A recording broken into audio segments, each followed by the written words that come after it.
Olá, meus jovens! As ações da PDG estão com a gota serena no pregão de hoje. Forte alta de PDG-R3, por enquanto, liderando as maiores altas do dia, com uma alta, jovens, de mais de 32%. Para vocês terem ideia, a segunda colocada, DOTS 3, está vindo com uma alta de 13%, enquanto que quem está fechando o pódio aqui são as ações da Mangueus. Mas Mangueus tem uma liquidez muito baixa.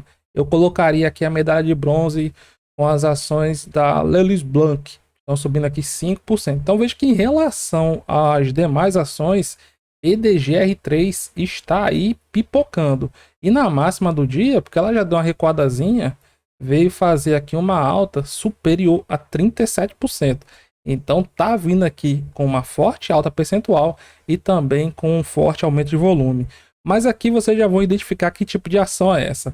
Em um dia normal, ela negocia aqui por volta de 816 mil.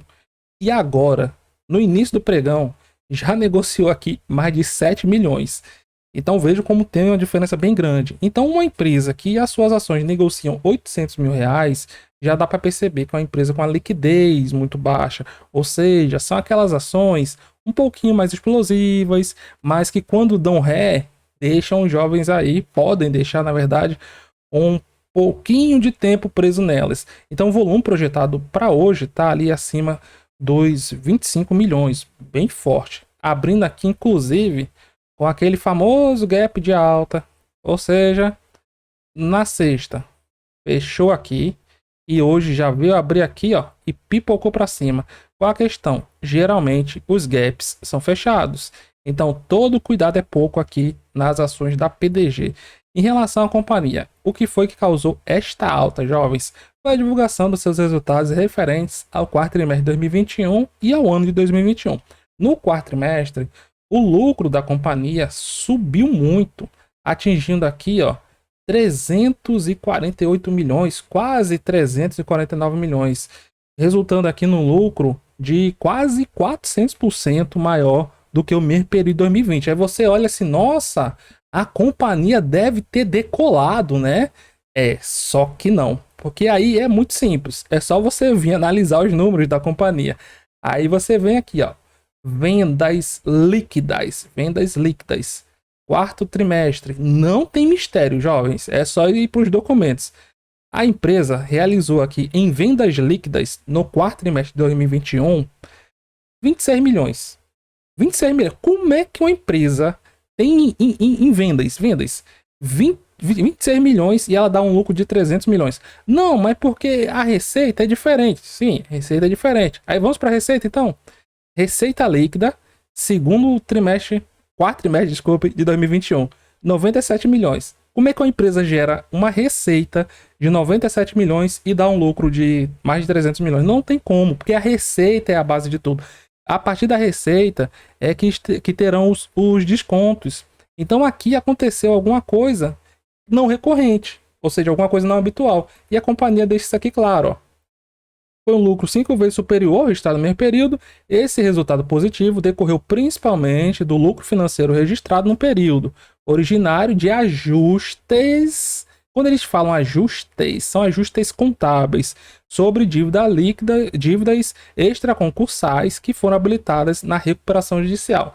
As dívidas extraconcursais são as dívidas adquiridas durante o período de recuperação judicial. E a PDG, ela saiu da sua recuperação judicial, só que ela tem uma dívida muito alta ainda, realizada, feita antes da sua... Eu ia falar falência, mas ela é uma empresa realmente que corre risco de falência sim. Então, em relação à dívida, ela tem muita dívida ainda, que vamos ver daqui a pouco, do período que ela esteve em recuperação judicial e do período anterior à recuperação judicial. Então, aqui foi apenas um artifício contábil, porque ela colocou créditos na sua recuperação judicial. Então, ela vai fazer o desconto daquela dívida que ela ia pagar. Então isso aqui resultou em mais ou menos aqui, ó, quase 1 bilhão de reais em receita. Aí isso aqui impacta o resultado financeiro. O impacto no resultado financeiro foi de mais de 600 milhões, enquanto que no mesmo período do ano passado tinha tido um impacto aqui de 246 milhões. Então este lucro da PDG não foi resultante de suas atividades. foi resultante de uma manobra fiscal. Mas é uma manobra fiscal totalmente legal, não tem nada de erro. O que eu quero chamar a atenção é para isso. Porque a PDG é uma empresa ruim. Sabe o que é uma empresa ruim? Pronto. Aquela empresa que você só entra se você tiver muita coragem. Pronto. Essa é a PDG. É aquela ação que eu falo, cara, isso aqui não vale a pena de jeito nenhum para o longo prazo. Agora, para especular, vale a pena? Cara, só se você gostar de altas emoções. Se você for um jovem que tem assim um juízo um pouquinho mais no lugar, fica bem longe da PDG. Agora, é a minha opinião. Deixa aí abaixo sua opinião em relação a PDG. E aqui, ó, só para vocês terem ideia, de dívidas concursais, ou seja, aquelas dívidas que a companhia fez antes de entrar na sua recuperação judicial, e lembrando que ela já saiu, ela terminou aqui o quarto trimestre com um aumento da dívida em 10%. Por quê? Porque dívidas extraconcursais, ou seja, feitas durante a sua recuperação judicial, foram colocadas como concursais. Aí é correr da justiça. Então ela terminou aqui, jovens, com uma redução, a dívida dela ao longo do trimestre reduziu, ó, em R$ 1 milhão. Então ela finalizou aqui o quarto trimestre com a dívida de mais de 1 bilhão e 69 milhões de reais. Isso aqui só as concursais. Porque se formos pegar aqui a extra concursal, que é aquela que ela fez durante a sua recuperação judicial, teve uma redução aqui, ó, de 700 milhões, muito bem, caindo aqui 25%. Mas por quê? Como é que ela faz isso, jovens? Como é que ela faz esse pagamento? Sim, mas antes vamos ver o total da dívida, ó, só nessa parte. Atingiu aqui, ó, 2 bilhões 185 milhões. Então veja aí que o negócio é pesado. Como é que ela faz esse pagamento? Ela faz pagamento basicamente de duas formas. Um é através de venda de ativos. Outro é através da emissão de ações. Ou seja, você tem uma dívida com a companhia e ela fala, olha, eu lhe dou tantas ações minhas e eu aqui quito a dívida com você. Mais ou menos, se você investe na Viver, eu já viu a Viver, como a Viver faz. Pronto, ela também faz isso. E ela diz aqui que no quarto trimestre de 2021, ela vendeu um terreno e 4, ó, foram doados para a amortização da dívida. Desta forma, a companhia terminou aqui, ó, com um banco de terrenos no valor de mais de 4 bilhões e 300 milhões de reais. Então, como é que ela está fazendo? Ela está usando o patrimônio dela aqui, que é um patrimônio bom, para fazer o pagamento de suas dívidas. E aqui eu chamo a atenção para um ponto importante da companhia. É justamente aquilo que eu mostrei para vocês, ó. Aqui é a demonstração do resultado da companhia. Então, o que está aqui em cima é a base, é a receita, é o quanto que ela arrecadou, ela fez com suas atividades. E aqui vai descendo e terão os descontos, certo? Então aqui, ó, nós procuramos, pode ser a receita bruta, mas eu gosto de ver a receita líquida logo. Pronto, receita líquida, 97 milhões. Então aqui, ó, quando pegamos os custos, ó, custo dos imóveis, 71 milhões, aí sobra o lucro bruto, 25 milhões, já foi 51% menor que o mesmo período de 2020. Aí aqui vem os descontos, ó. Só de outras despesas operacionais, a companhia teve uma despesa aqui, ó, de 178 milhões de reais. Se não fosse por esse resultado financeiro aqui, fruto do ajuste, né, de suas dívidas de 600 milhões, a situação da companhia seria totalmente diferente em relação a lucro, né? Em relação a lucro. Mas se pegarmos os apurados, ó, dos anos, a companhia terminou mais um ano no vermelho. Ela teve aqui pelo menos a redução do prejuízo. Em 2020, ela tinha dado um prejuízo de 454 milhões. E em 2021, o prejuízo foi de 127 milhões. Pelo menos conseguiu reduzir. Mas aqui eu chamo a atenção para vocês do balanço patrimonial da companhia. A companhia terminou 2021 com 98 milhões de reais em caixa, uma redução de 20% em relação ao mesmo período de 2020, 98 milhões de reais, certo?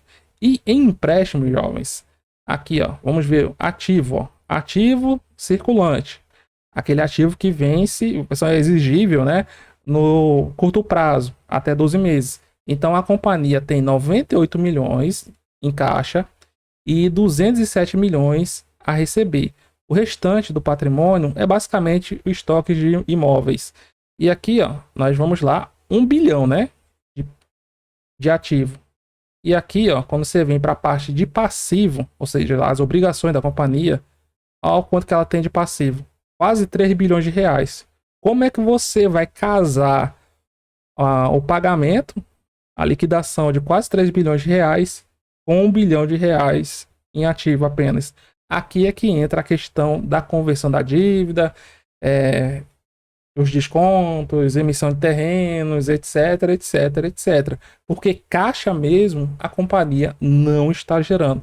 Só em empréstimos e financiamentos vencerão aqui mais de 828 milhões nos próximos 12 meses. Em debêntures, quase 300 milhões.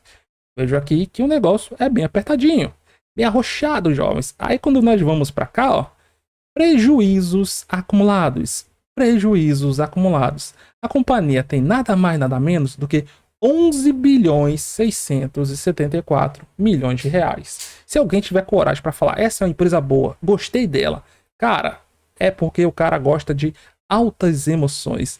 E o patrimônio líquido, que é a diferença entre os ativos e os passivos, está a descoberto. Ou seja, as obrigações estão passando os bens e direitos em apenas 5 bilhões e 200 milhões de reais. Diga aí se é uma empresa que vale a pena você colocar seu dinheiro. Mas tem jovens que gostam de curtir emoção. Qual a questão? Em relação à empresa, ela é aí um lixo. Agora, em relação às suas ações, é aquela típica ação especulativa. É porrada para cima, depois, ó, porrada para baixo, devolve tudo. Aqui no ano passado, em outubro, quando saiu da recuperação judicial, saiu aqui de 1 e pouco, vai bater lá em 4,60. E depois, ó, aos pouquinhos, ó, pegando a sardinhada. Então tomem cuidado, jovens, com essa ação aqui desta empresa, que é aquela típica pega a sardinha. E quando pega, pega pegando.